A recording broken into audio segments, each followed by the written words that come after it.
Now that we've seen a little bit about the geometric sequences, we're actually going to go back to our arithmetic sequences, which hopefully you remember are the patterns where we add a number, a constant value, to get to the next value in our sequence.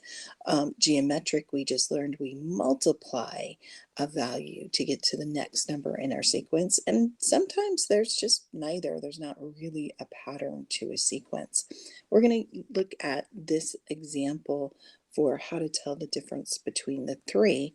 So just a quick review for the arithmetic sequence, we call that common difference the letter D.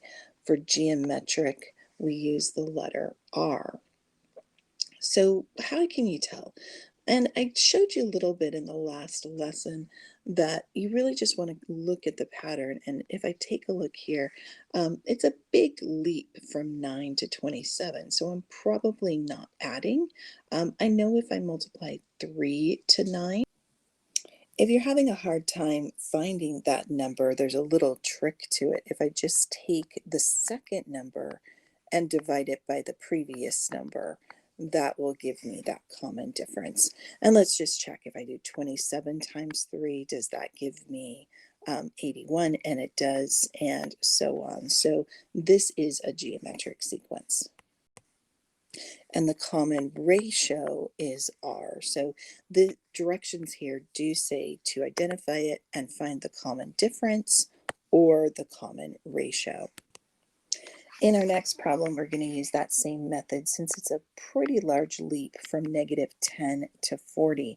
I am going to guess that this is going to be geometric again.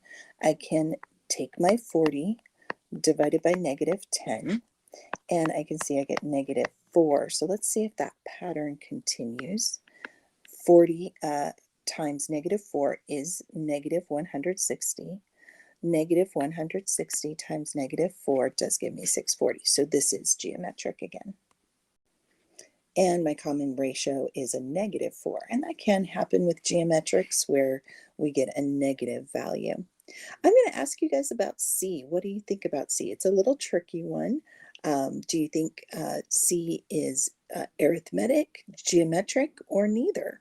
And hey, as a bonus, see if you can also give me, if you think it's one of those two, what's the common ratio or the common difference? So for C, it is a tricky one. And there's a lot of argument about this one. You could definitely say that it's neither, since it's really not increasing. Or you could say it's geometric. If the common ratio were 1, then if we multiplied 5 by 1 each time, then that could be a geometric sequence. It also could be arithmetic. If the common difference were 0 and we added 0 to the 5 each time, it could also be considered arithmetic.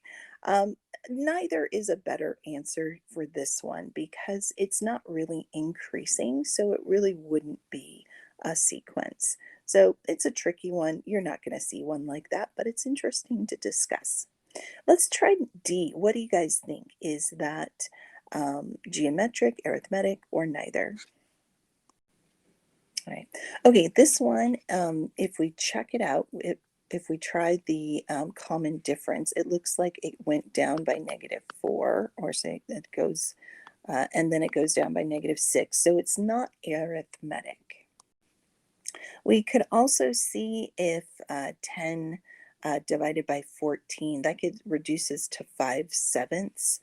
Does the next value give me the same ratio? So if I take the 4 divided by 10, that reduces to 2/5. Since those are not equivalent, it's not a common ratio either. So this one's neither. And for E, what do you guys think about E? That one's a little bit tricky. So once again, if I take my 3 and I divide it by 12, that's going to reduce to 1/4. And this is going to be the common ratio because for my next one, and this is where it does get tricky, and I'm going to do it a little bit backwards. So 12 times 3, or 12 times 1/4 gives me 3. what is 3 times 1/4? And that does equal 3/4.